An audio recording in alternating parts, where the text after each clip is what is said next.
You're listening to Crazy Shit in Real Estate.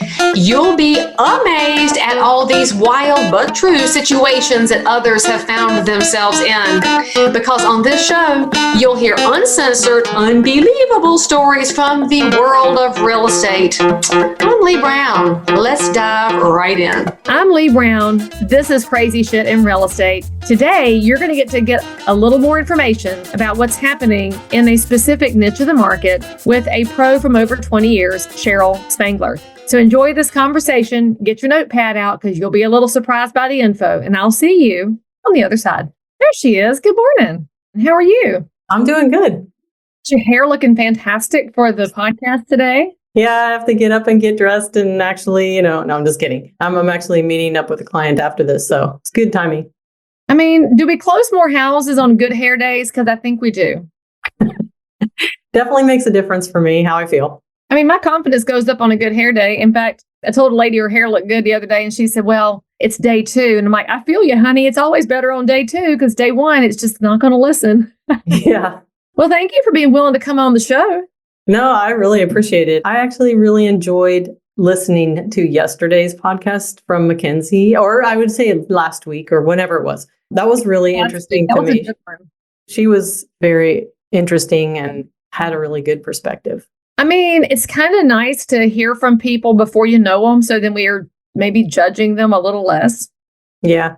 Who knew? So how long have you been in and around real estate? I got licensed in 2002. So you're 21 years, your real estate business can drink now. Although if somebody's watching this in 2024, your business is obviously old enough to drink. Yeah, I've been around doing this as a full-time job since 2002.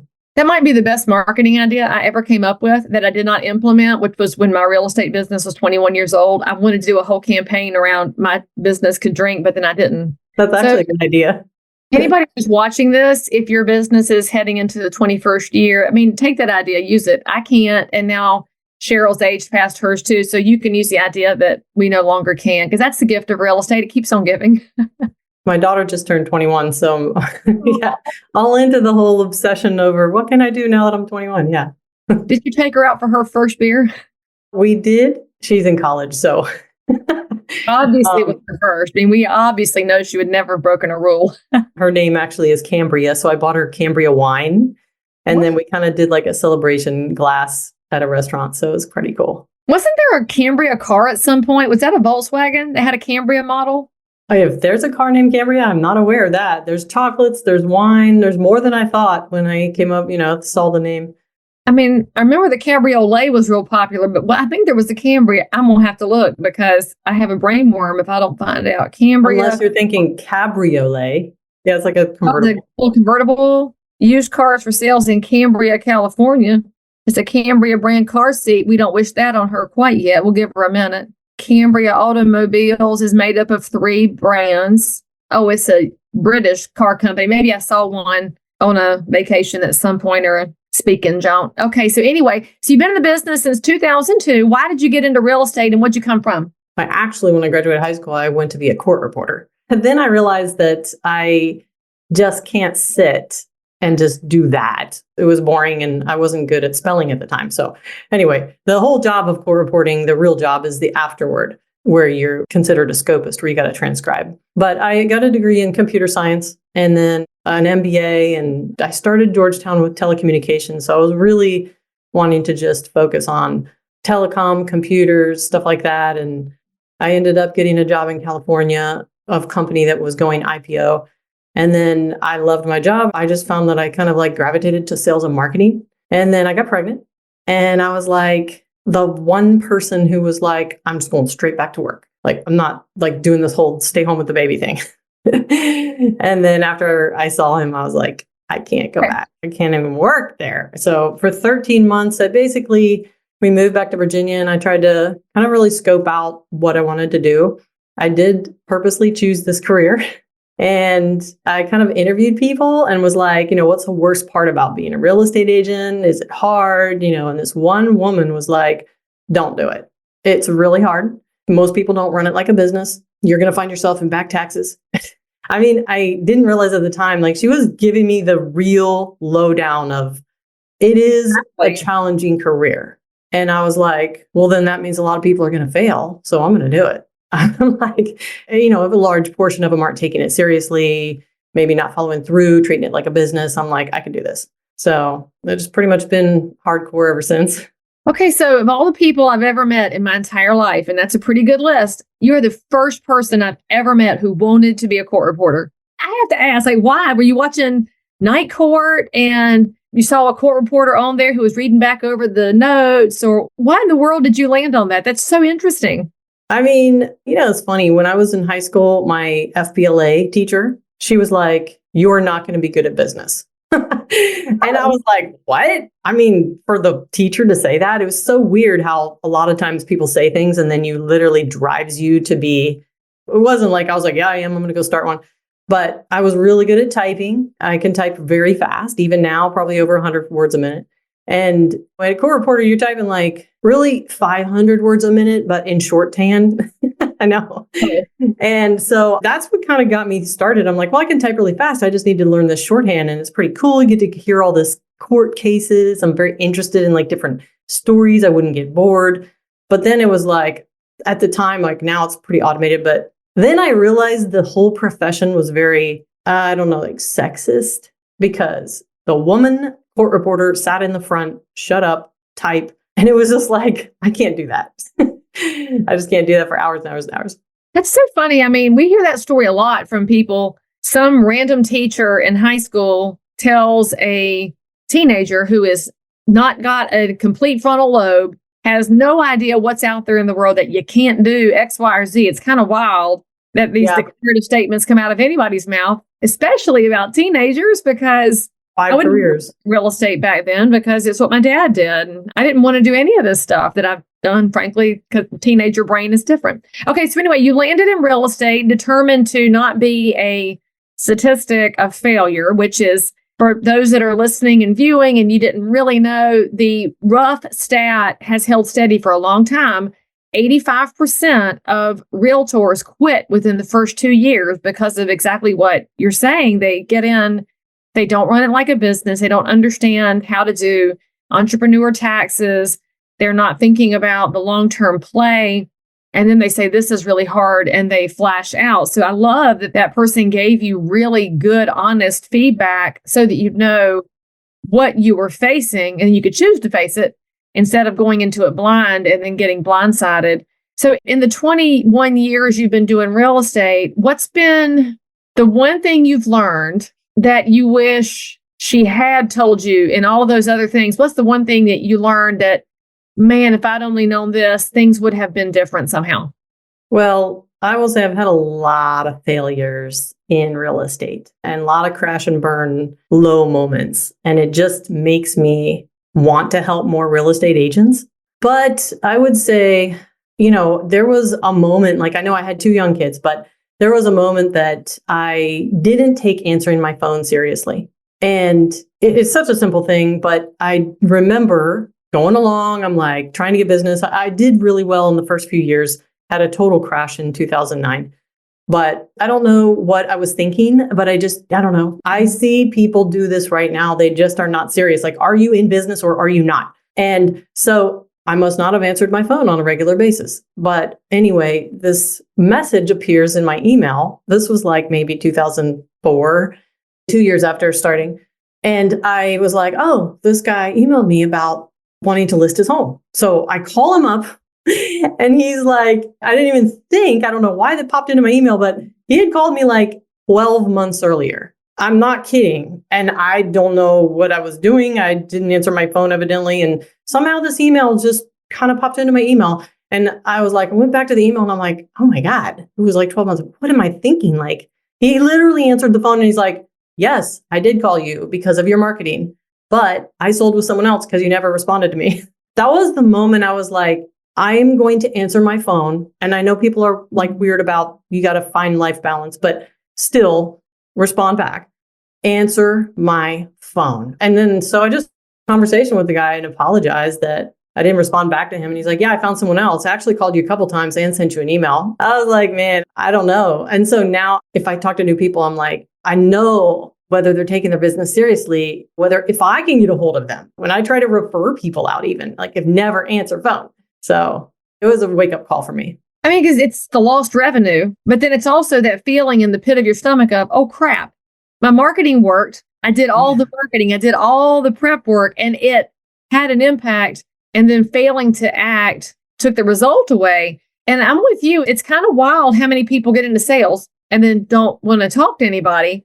And the excuse I get, I'm too busy to answer the phone. Okay, no, you're not. You could answer it and say, I am busy. Let me call you right back. Unless, in a funeral, there's going to be instances. We know there's times not to answer the phone. But for a lot of people, they're not busy. They just don't want to.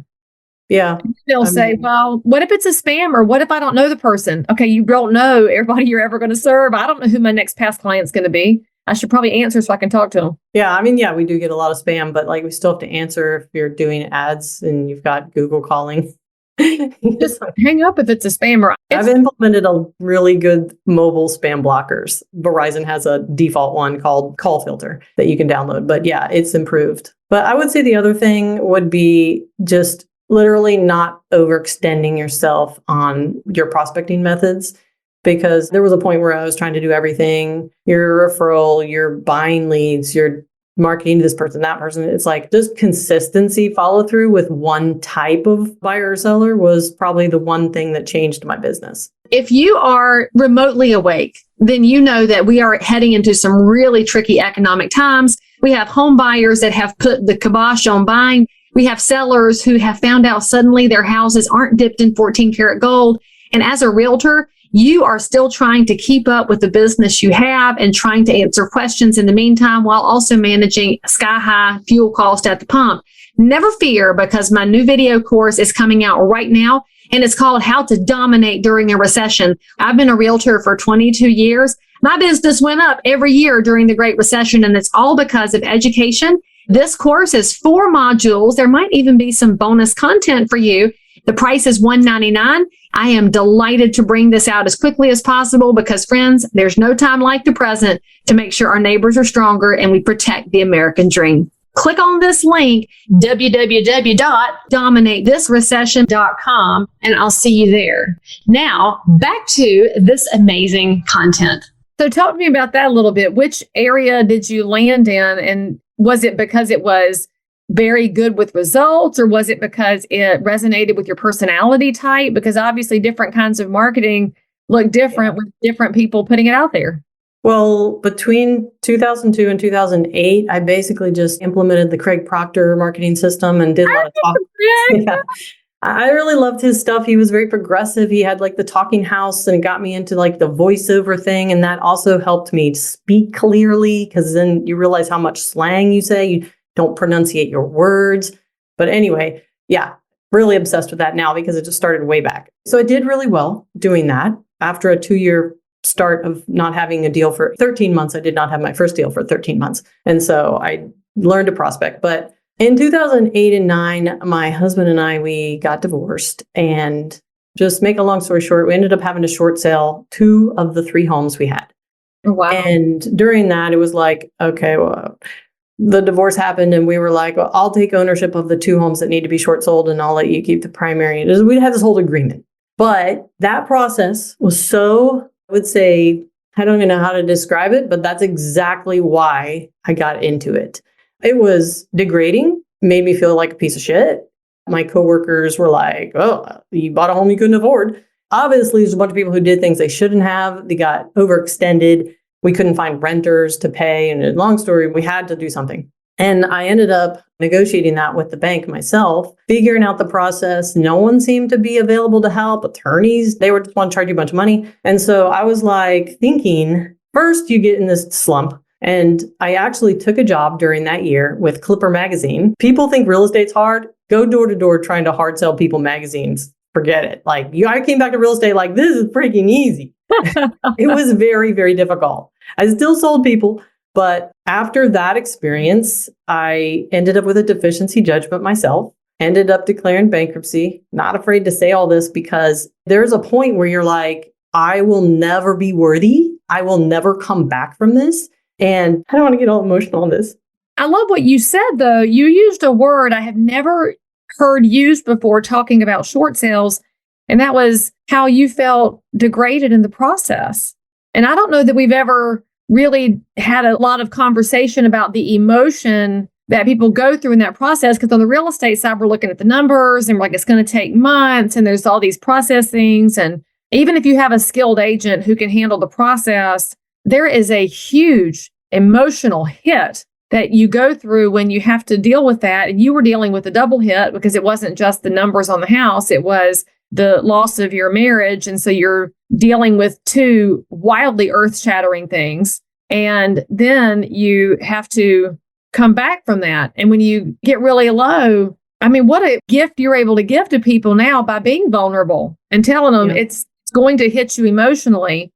And I think the timing is pretty good right now, because I wonder how many we're going to see in the coming market, not general primary residences as much as the people who overextended on things like Airbnbs, because the share economy's gotten so big. I have heard from many Airbnb investors who have said, we're not getting the bookings we used to get. So they're questioning the cash flow and their ability to hold on to the property, which doesn't make them stupid. It doesn't make them bad investors. It means the market changed underneath them, which is exactly what happened to you. The market changed underneath you. Yeah. So when I completed that, one was Bank of America and the other was another. But the point was the whole process up to the end where I didn't get out of the deficiency judgment and ended up having to do what I did.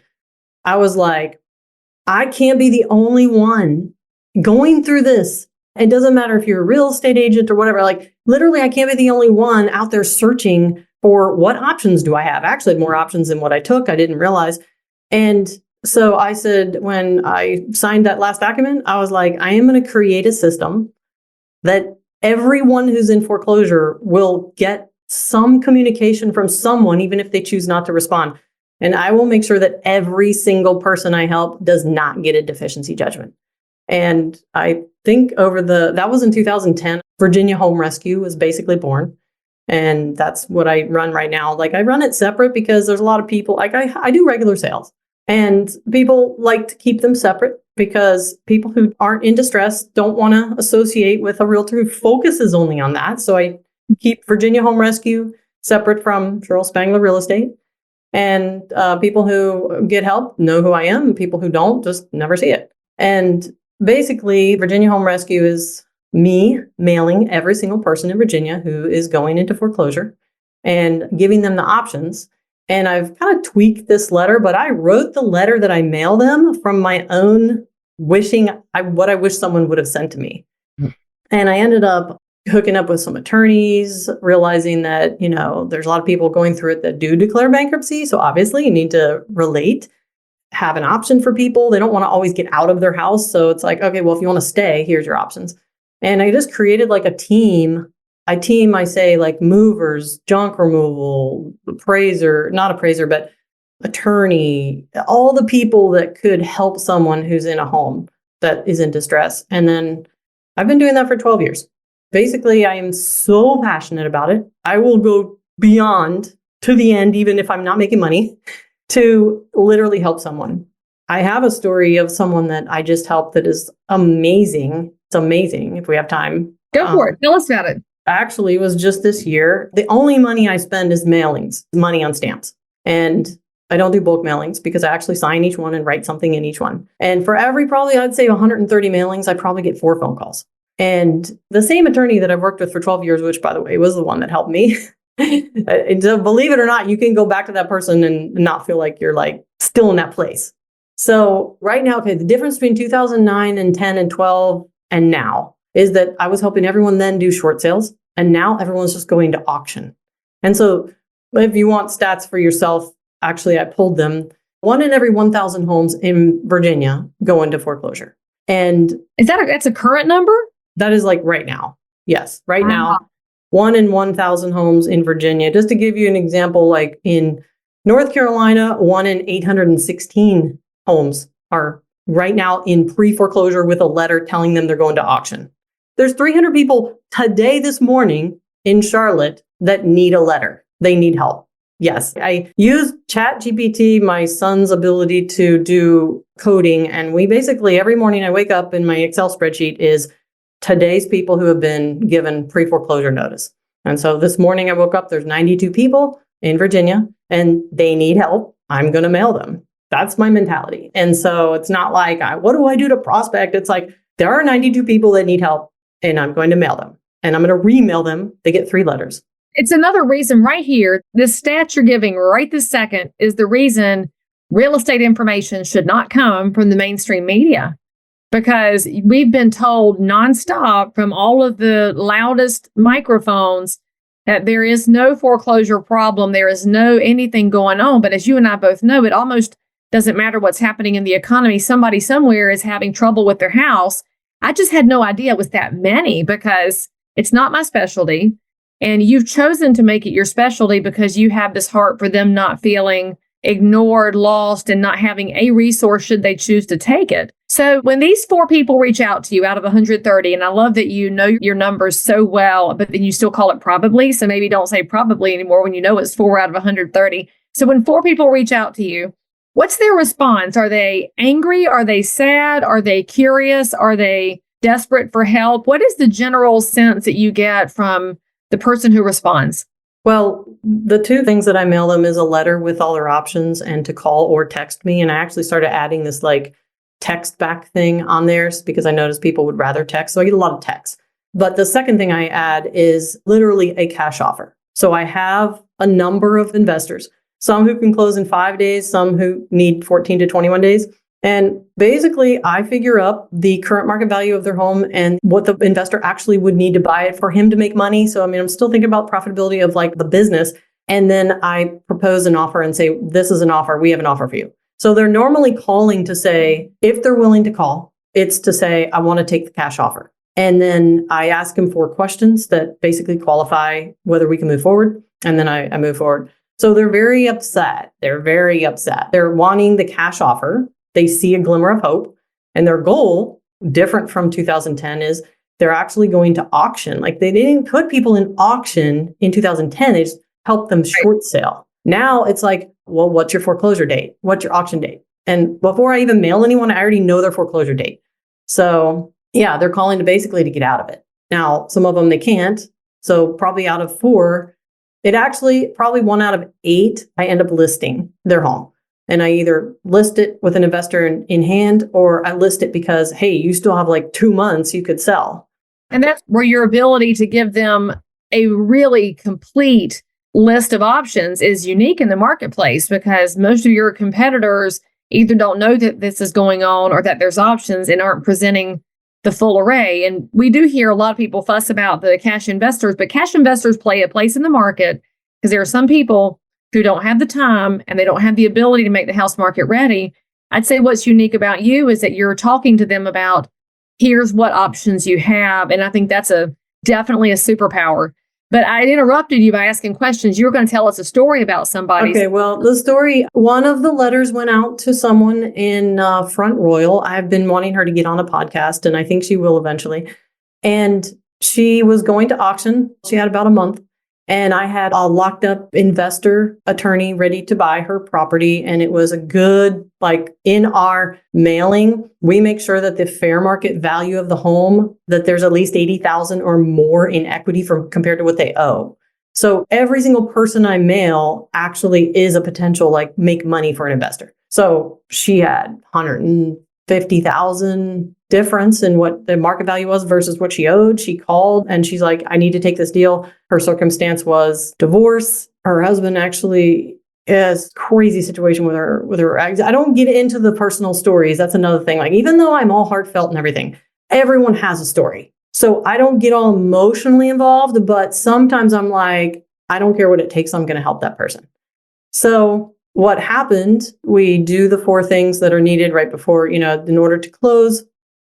And I'd say a week and a half before her auction date, we did a bring down report on the property, which basically tells us if there's any tax liens or unknown liens. And there was a second lien of $25,000 that the husband had forged her signature and took out a second mortgage that she didn't know about. So when this came back, the current investor, who I was counting on, obviously, because now at this point I've known her whole story, and I'm like, okay, we're just going to help this woman. She's literally going to be homeless with her 2 adult boy children. And he's like, I'm out. I'm not buying a problem. I'm like, what? It's 25,000. You're 135 different. You're going to lose a little bit, but I mean, you're still going to make like 70,000 when you rehab it. And he's like, no, I'm out. And I'm like, so this person, well, my son actually, who helps me run these stats, automates. He's like my automate guy. Like, can you just do this now? He's like, well, it's just not going to work out. So then the heart of me comes out and I'm like, no. And I didn't have another guy ready or girl ready to investor. So I literally went on Facebook. So everyone else is like, well, that's not going to work. Let's go move on to someone else. Went out to Facebook, joined literally 10 of the top wholesale groups. And then I put together this thing about the property, the current market value, what they can make. And I just posted, communicated for 36 hours straight. I'm not kidding. Until I found this guy who's now my new cash guy. And he was like, this looks amazing. And also, by the way, you're the first person that's given me like everything. Like when real estate agents say, hey, I've got a deal for you, be totally transparent and like give all the information. Because he's like, you gave me everything I needed. Let me get, the guy ended up closing. Then that's a commission, right? I mean, yes, obviously I want to make money on this, but also 2 days before her auction date, we close. And so now it's like, well, where are you going to go? I always ask that first. Well, she was going to go move in with her mother, which has been a complete, absolute disaster. Now she's still looking at homelessness up until today. This is a good time for this podcast. And we ended up, he rehabbed it and we put it back on the market. So that's a second sale, right? Because now I'm helping him sell it. And then long story short, this woman who we saved from foreclosure, moved in with her mother, had a terrible situation. She's now renting because the guy who bought the property like 2 weeks ago, who's closing today, the guy who bought the property is a long-term investor looking for a renter. So she's literally got a completely rehabbed home and she's moving back into the home that she almost got kicked out of. I'm getting chills telling the story because there was a point where I was like, you know, did you find a place? Your mother's kicking you out now. You're still going to be homeless with 2 adult children. And there's like this inner knowing sometimes where you're like, I'm literally going to help this woman get back into this home. So we had all these fall throughs on people who wanted to buy the property, and it turned out long-term investor looking for a long-term renter, gave her information. He approved it. She moves in January 1. So she's going to move back into her house. And the kids get to move back into the house that they know too. That they grew up in. And it's renovated. And it's in better shape. And she doesn't have to be responsible for the financial aspect of fixing things. So she's got to have this enormous amount of relief right now that it's not a burden and she can go home and make it work. Yeah, she's so happy. I mean, I don't know. Sometimes people think going after foreclosures like chasing ambulance chaser type thing. You're literally saving them from being homeless. And Yes. in this case, yes, she sold her home for a lot less than if she would have just put it on the market, called earlier and like reached out earlier to someone. But you can't change that. You Yeah. helped her make the best out of the scenario as it stood when you found it. Yeah, she's so grateful. You will find everyone is grateful if you're coming from a place of, I'm really trying to help you. I'm not just, let me see if every single person that calls, I can sell their home no matter what. I mean, if that's not their goal, that's not what we do. So yeah, I mean, super happy today. Just can't believe it. Amazing. I mean, it's a whole, what would have happened to all of the people involved without you, the realtor? I don't know there's anybody else on the planet except for a realtor like you who will use the internet and burn it up on text to find an investor. And let's just be honest, a lot of agents would have just thrown their hands up and said, oh, well, you're going to go to auction, good luck, and then walked away. Without any agent, it would have gone away. And then because you stepped in, the investor also got something where he was able to make a fair profit. And because he was able to make a fair profit, you found another buyer who's able to provide a rooftop. And it kind of goes to the heart of, in real estate, of course, we're portrayed so negatively, but at the core of it, we're housing providers of all types, whether you're the housing provider for the homeowner or the renter or the investor. And oh my gosh, everybody wins in this scenario, except maybe the ex-husband who took out that forged lien. I don't think he should get the I think best. she's going to sue him later because there was something in the agreement about how he had judging from afar, but that's pretty daggum awful. Yeah, you come up with a lot. I mean, right now, I would say 25% of all the people, their homes being auctioned are because of forbearance during COVID. And I would say uptick is reverse mortgages. But a forbearance seems to be just every third person is like, I was in a forbearance and it expired. Well, there's so many things like they should have opened their mail. The thing is like, I never got mail from my bank, but it's like, but you got my mail. So you're getting your mail. So I don't fall into that either. Like I already know when you're in massive distress, you tend to avoid all communication, but you open the one that looks like someone can help you. Which maybe the banks should learn from you and design their mailing to look like they want to help if we get it opened up. Yeah. I write something on the outside of the envelope. I do a little asterisk and I write offer enclosed inside. Sorry, let me look at my Christmas cards that I've got. Nothing written on these. They're not as interesting to me. These are printed address labels. That's a real address. I'm going to open that one first. Oh, and this one has old person writing on it. I can always tell by old person writing. So This is cursive. it's cursive and it's kind of shaky. And my grandmother wrote like that. The older she got, the shakier her handwriting got. She didn't even have Parkinson's. It was just a control thing. But I think there's a message there too. Because I bet I'm not the only person who looks at Christmas cards this way, where you're going to rank and prioritize the handwritten over the. I mean, it is true. You get a card and it's like a typed newsletter. And I tend to I stick it on the fridge and maybe read it later. I hate to say that, but yeah. Read a sentence while you're getting your coffee creamer in the morning, and you might read a little more when you go get a snack. Who knows? Yeah. So, Cheryl, if somebody wants to reach out to you, and let's say they're a real estate professional, they'd like to learn more about your systems and your offerings, or they're a consumer that wants to talk to somebody who actually knows what the options are, what's the best way for people to find one of the versions of Cheryl Spangler? I mean, pretty much CherylSpanglerTeam.com is the site. From there, people can contact me for anything. Yeah, CherylSpanglerTeam.com. I mean, what I market in social media, it's VirginiaHomeRescue.com, but that's generally only on ads in Google and people who click. So yeah, CherylSpanglerTeam.com. Okay, so friends, that will be in the contact notes for this episode, and highly recommend if you're a professional realtor who's feeling a call towards helping people in this specific space, you may want to talk to Cheryl and not create the process from new when she's got experience and can help you with that. Cheryl, thank you so much for coming on the show and frankly being vulnerable with us so that people can know that that's absolutely the space where you can give the most. I really appreciate you. Thank you. Thank you. I loved being on. All right, people, say something nice about Cheryl down in the comments. I know you're sending her virtual hugs for watching her get choked up when she's trying to be all tough and stuff. Didn't work. Make sure you subscribe for more, and we'll see you next time over here on Crazy Shit in Real Estate. As always, I'm so super thrilled that you joined in for more crazy shit. And if you're a realtor, investor, inspector, lender, or just a regular human being who happens to have an unbelievable story that you need to tell the world about, or frankly, you just need to one-up the story you just heard, then make sure to DM me on Instagram at Leigh Thomas Brown, or tweet me at Leigh Brown, or frankly, any social network where you hang out. I'm there. And if you had some fun, then you totally want to subscribe so you don't miss out on any future episodes.